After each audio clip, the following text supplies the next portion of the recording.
Bisa nggak sih utang di aplikasi pinjaman online itu lunas dengan sendirinya atau dengan otomatis? Ya, ini mungkin buat teman-teman yang gagal bayar atau telat bayar saat ini pasti akan merasa penting sekali kalau memang hutang-hutang atau mungkin tanggungan ya istilahnya pinjol-pinjol yang mereka galbay itu bisa lunas otomatis pasti akan menjadi sebuah berita yang baik banget. Nah, kalau dibilang mungkin atau tidak, bisa atau tidak, jawabannya mungkin dan juga bisa. Tapi bukan kepastian yang 100%. Kenapa saya bilang bukan yang 100%? Karena kita itu menghadapi atau dihadapkan dengan sebuah instansi, sebuah perusahaan yang mereka tuh bisa mengatur manajemen mereka masing-masing. Dan transaksional kita itu juga tercatat atau dilaporkan ke OJK. Artinya, ya akan ada risiko administratif juga yang akan kita terima. Nah, kita akan menghadapi berbagai macam bentuk penagihan, kita akan menghadapi dengan berbagai macam bentuk birokrasi di dalam company-company tersebut. Misal, pinjol itu memang ada indikator-indikator atau parameter yang harusnya mereka itu tidak boleh dilanggar. Atau mungkin bisa lebih tepatnya adalah menjaga nama baik di pinjolnya di mata data statistik dari OJK. Ya. Nah, emang ada orang yang utangnya tiba-tiba lunas otomatis? Ada, banyak. Tapi apakah semua? Enggak. Apakah ada rumusan pastinya? Enggak. Maksudnya bagaimana? Ya ada orang yang utang 1 tahun lebih 2 bulan, tiba-tiba utangnya lunas, ada yang 2 tahun setengah baru tiba-tiba lunas, ada yang 3 tahun baru lunas, dan ada juga yang 2 tahun nggak lunas-lunas, itu ada. Ya, nah apa sih yang menyebabkan ada yang lunas dan tidak? Ini sebenarnya tergantung dari aplikasi pinjolnya.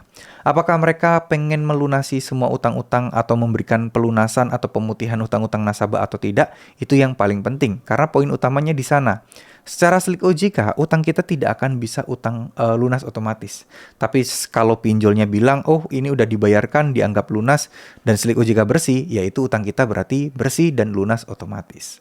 Nah ini teman-teman harus tahu, teman-teman juga harus paham bahwa hal-hal semacam ini, hal-hal seperti ini ya teman-teman harus pahami ya. Karena apa?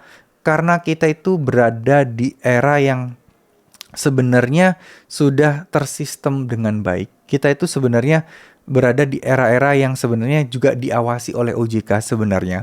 Cuman memang kayaknya kasusnya terlalu banyak, terlalu melebar, jadi tidak spesifik. Ya, OJK akan memantau semua hal dalam segala lini bidang, ya.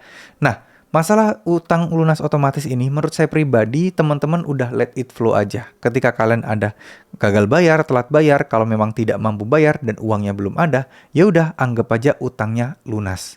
Anggap aja utangnya kalian galbay dulu. Nanti aja, urusan belakangan. Ya, yang penting teman-teman ada niatan baik, yaitu fokus utama kalian adalah tetap di keluarga, pekerjaan kalian, dan perbaiki finansial teman-teman. Kenapa? Karena kalau kita sudah memperbaiki finansial kita, ya masalah utang-utang kayak gini kedepannya bakal jadi lebih mudah dan bakal jadi lebih enteng. Ya, ini penting sekali ya teman-teman. Kebanyakan orang melupakan pekerjaannya, kerja nggak konsentrasi, dan mereka hanya memikirkan utangnya, ya ujung-ujungnya pekerjaan berantakan, penghasilan juga segitu-segitu aja, dan permasalahan pinjol juga berasa semakin parah. Padahal harusnya kalian bisa mengabaikan masalah hutang ini dulu untuk sementara.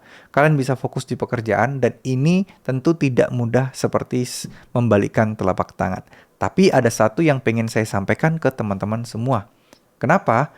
Karena masalah seperti ini tuh hanya waktu yang bisa menjawab dan menyelesaikannya. Tergantung kita mau lebih aktif untuk menjaganya, kita lebih aktif untuk berusaha, atau kita pasrah aja, itu terserah kalian. Kalau saya pribadi lebih baik teman-teman lebih memasrahkan diri semuanya sama Tuhan Yang Maha Kuasa. Karena kita ini urusannya adalah urusan yang bisa menyelesaikan adalah diri kita sendiri, bukan atas bantuan orang lain, dan memang butuh waktu yang cukup lama. Kadang seperti yang saya bilang tadi, ada yang 7 bulan, ada yang 1 tahun lebih, ada yang 2 tahun, dan seterusnya. Ini adalah variabelnya banyak, faktor X ya teman-teman ya. Dan saya rasa teman-teman di sini tidak perlu terlalu mengkhawatirkan hal tersebut, karena insya Allah semuanya akan baik-baik saja. Oke, terima kasih, mohon maaf jika ada salah-salah kata. Wassalamualaikum warahmatullahi wabarakatuh.